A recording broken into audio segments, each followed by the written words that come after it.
Kenapa harus hak angket? Oke, ini sebenarnya adalah ikhtiar sebenarnya dari pihak yang kalah agar bisa menggugat hasil pilpres yang sebenarnya dirasakan, dilihat, dinyatakan oleh banyak pihak sebagai justru hasil pilpres yang sangat bagus, sangat baik.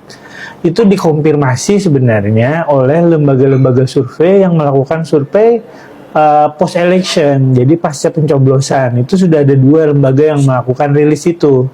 Nanti ada LSI ya yang menyatakan bahwa masyarakat secara umum merasakan pilpres kemarin berjalan baik ya, jujur, tidak ada kekerasan, bahkan tidak ada money politik dalam pilpres. Yang ada itu adalah pada pilegnya. Jadi pada pilegnya itu banyak sekali kegiatan transaksional, kegiatan money politik yang terjadi pada pilegnya. Jadi tumpang tindihnya sebenarnya di situ. Jadi itu dibenarkan oleh bahwa lembaga-lembaga survei mengkonfirmasi masyarakat itu merasa tidak ada kecurangan, pilpres berjalan dengan baik. Nah, tapi sebaliknya elit yang kalah dalam pilpres coba membalik opini itu.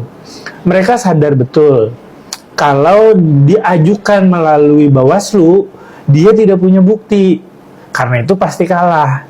Kalau diajukan melalui jalur MK, menggugat PHP, perselisihan hasil pemilu, itu juga akan kalah, karena terlalu besar effort, data, fakta yang dibutuhkan untuk membalik keadaan itu. Untuk merubah 1% perolehan suara aja, itu dibutuhkan mungkin sekitar 8.000 TPS sebenarnya untuk merubah 1% itu. Nah, sementara kalau mau membuat pasangan 02 Prabowo Gibran perolehannya menjadi di bawah 50%, berarti kan harus merubah sekitar 8%. Nah, kalau 8% itu 1%-nya dirubah dengan 8.000 TPS. Kalau 8% kan berarti harus merubahnya tuh hampir 80.000 TPS. Itu tidak mungkin. Terlebih lagi sekarang KPU itu langsung mengupload data-data C1 di rekapitulasi digitalnya. Jadi langsung bisa dilihat sendiri oleh masyarakat. Pada saat mereka merasa, oh di TPS saya, pasangan saya seharusnya menang, lihat aja di situ, bandingkan dengan saksi-saksi yang ada. Jadi sebenarnya hari ini pencurangan pasca pencoblosan itu sangat sulit dilakukan. Kalaupun ada, makanya mereka menempuh jalan angket itu pencurangan melalui apa yang dianggap sebagai penyalahgunaan kekuasaan tadi. Bahwa bansos diberikan untuk menyogok masyarakat, bahwa aparat diturunkan untuk mengintimidasi masyarakat.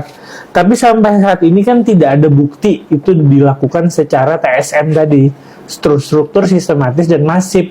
Bahkan ada beberapa bukti yang muncul itu yang melakukan itu justru pasangan 03, seperti kayak di Sorong kemarin, seperti kayak di Sumedang kemarin gitu. Jadi justru pihak yang sekarang nomor buncit itu yang sebenarnya ada indikasi melakukan pencurangan TSM melalui kekuasaan yang dia punya.